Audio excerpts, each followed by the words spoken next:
जय श्री कृष्ण। राधे राधे।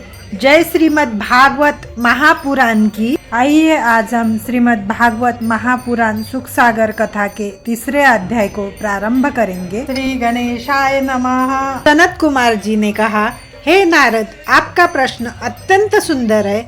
इस श्रीमद् भागवत यज्ञ को करने के लिए सर्वश्रेष्ठ स्थान हरिद्वार में गंगा का तट है। वहाँ बेल फूल के वृक्ष से शोभायमान स्थान पर ज्ञान यज्ञ के इच्छुक अनेक ऋषि मुनि निवास करते हैं। उस स्थान पर इस ज्ञान यज्ञ के करने से ज्ञान तथा वैराग्य तरुण होकर चैतन्य अवस्था को प्राप्त कर लेंगे एवं भक्ति का संपूर्ण संकट भी दूर हो जाएगा। यह सुनकर नारद जी बोले, हे प्रभु, आपके चले बिना यह यज्ञ पूरा नहीं हो सकेगा। अंतः मेरी प्रार्थना स्वीकार कर आप भी वहाँ चलने की कृपा करें। तब नारद जी का आग्रह स्वीकार कर चारों भाई उनके साथ ही बद्रिकाश्रम से चलकर हरिद्वार में जा पहुँचे। वहाँ पहुँचकर उन्होंने गंगा तट पर निवास करने वाले ऋषि मुनियों से कहा, हम लोग यहाँ पर श्रीमद् भागवत रूपी यज्ञ प्रारंभ कर रहे हैं। अंत वह कथा अमृत जिन्हें पान करना हो वे सब एकत्रित होकर इस कथा को श्रवण करें। यह समाचार प्राप्त करते ही भृगु, वशिष्ठ, च्यवन, मेधातिथि, गौतम, परशुराम, विश्वामित्रा, मार्कंडेय, वेदव्यास तथा पाराशर आदि जितने भी ऋषि मुनि उस तीर्थ में निवास करते थे वे सब उस स्थान पर एकत्रित हुए। उनके अतिरिक्त संपूर्ण वेद, गंगा आदि नदियाँ भी मनुष्य रूप धारण कर वहाँ एकत्र हुई। 14 भुवनों के निवासी गंधर्व, किन्नर, यक्ष, नाग तथा अन्य प्राणी भी आकर उस ज्ञान यज्ञ में सम्मिलित होने लगे। नारद जी ने सबको सम्मान पूर्वक स्थान दिया। उस समय वैष्णवों, विरक्तों तथा महापुरुषों ने शंख ध्वनि के साथ साथ गंभीर जय ध्वनि की। देवतागण भी अपने विमानों पर बैठकर श्रीमद् भागवत की कथा को सुनने के लिए वहां पर आ पहुँचे तथा पुष्प वर्षा करने लगे।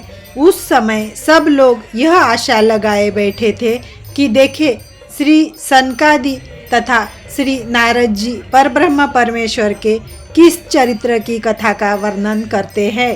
उस समय श्री सनत कुमार जी ने उच्च स्वर से नारद जी को संबोधित करते हुए यह बात कही, हे नारद, हम तुम्हें श्रीमद् भागवत की वह कथा सुनाते हैं जिससे श्री सुखदेव जी ने राजा परीक्षित से कहा था। श्रीमद् भागवत महापुराण की कथा में 18 सहस्त्र श्लोक है। उसके पढ़ने तथा सुनने से मुक्ति हाथ बंधे हुए सन्मुख खड़ी रहती है। अन्य पुराणों के सुनने तथा सहस्त्रों अश्वमेध यज्ञ करने से जो फल नहीं मिलता वह श्रीमद् भागवत की कथा सुनने से सहज में प्राप्त हो जाता है। काशी, गया, प्रयाग, कुरुक्षेत्र तथा पुष्कर आदि तीर्थों का स्नान भी इस कथा के श्रवण फल के तुल्य फलदायक नहीं है। सांसारिक लोगों के सम्मुख अनेक जन्मों का पाप तभी तक गरजता है जब तक कि वे इस श्रीमद् भागवत कथा को नहीं सुनते हैं। जिस प्रकार से सूर्योदय होते ही अंधकार नष्ट हो जाता है, उसी प्रकार इस अमृत रूपी भागवत कथा को सुनते ही संपूर्ण पाप दूर हो जाते हैं। जो मनुष्य प्रतिदिन श्रीमद् भागवत का एक अथवा आधा श्लोक भी पढ़ता है उसकी मुक्ति हो जाती है। जो लोग नित्य प्रति भागवत का पाठ करते तथा दूसरों को पढ़कर सुनाते हैं उनके करोड़ों जन्मों के पाप जलकर भस्म हो जाते हैं। जो भी इस कथा को नहीं सुनता उसका जीवन व्यर्थ है। ऐसे मनुष्य को घोर नरक में जाना पड़ता है। कली युग में मनुष्य बिल्कुल भी संयमी नहीं होता है तथा उसकी आयु भी कम होती है। इसलिए श्री सुखदेव जी ने श्रीमद् भागवत की कथा 1 सप्ताह की ही रखी है। जो व्यक्ति श्रीमद् भागवत की पोथी को सोने के सिंहासन पर धरकर किसी वैष्णव अथवा साधु को दान करता है उसे परब्रह्म परमेश्वर अपनी ज्योति में मिला लेते हैं। जिसने मनुष्य शरीर पाकर भी श्रीमद् भागवत कथा नहीं सुनी उसे धिक्कार है। ऐसे व्यक्ति को चांडाल के समान समझना चाहिए। कली युग में श्रीमद् भागवत की कथा सुनना ही भगवत प्राप्ति का एकमात्र सरल उपाय है।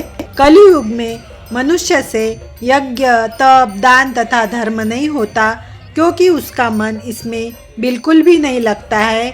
ऐसे प्राणियों के उद्धार के लिए ही श्री परब्रह्म श्री नारायण ने स्वयं वेद व्यास का अवतार लेकर इस कथा की रचना की है। जो मनुष्य 7 दिन तक इस कथा को मन लगाकर सुनता है, उससे यज्ञ, तप, दान आदि सब का फल प्राप्त हो जाता है तथा उसे मुक्ति की भी प्राप्ति होती है।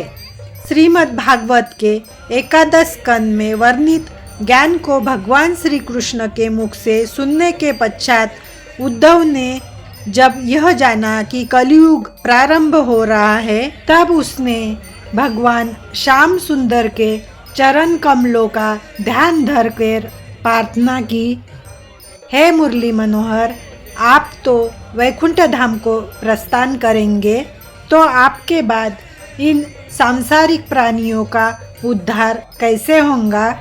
अब कलयुग आने वाला है, पृथ्वी पर अधर्म फैल जाएगा, तब पृथ्वी किसकी शरण में जाएंगी? श्री कृष्ण ने कहा, मेरा तेज श्रीमद् भागवत में स्थित है, यह मेरा ही स्वरूप है।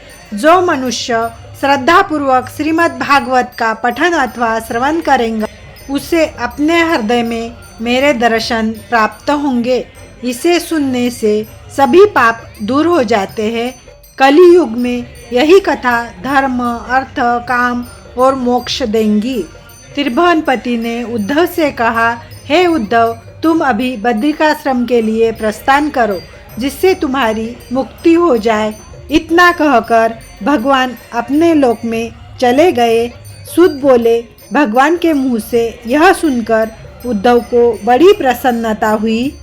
इसके बाद भगवान का जय जयकार होने लगा। इतनी कथा कहकर श्री सूत जी ने शौनकादि ऋषियों से कहा, हे ऋषियों, जब श्री सनत कुमार जी ने श्रीमद् भागवत का पारायण प्रारंभ किया, तो उस अमृत रूपी कथा के प्रताप से भक्ति के दोनों पुत्र ज्ञान, वैराग्य भी जो अचेत पड़े थे, तरुणावस्था को प्राप्त कर चैतन्य हो उठ बैठे। इस प्रकार भक्ति का संकट भी दूर हो गया। ज्ञान और वैराग्य भगवान नाम का जाप करते हुए नाचने लगे। उनको भगवान नाम का स्मरण और कीर्तन करते हुए देखकर सभा में उपस्थित अन्य सब लोग भी श्री भगवान नाम का जप तथा कीर्तन कर उठे। हृदय में भक्ति उत्पन्न हो जाने के कारण उनका भी कली प्रभाव रूपी संपूर्ण दुख नष्ट हो गया। सब लोग एकाग्रचित हो श्रीमद् भागवत की कथा को श्रवण करने लगे। श्रीमद् भागवत सुख सागर कथा का 3रा अध्याय समाप्त।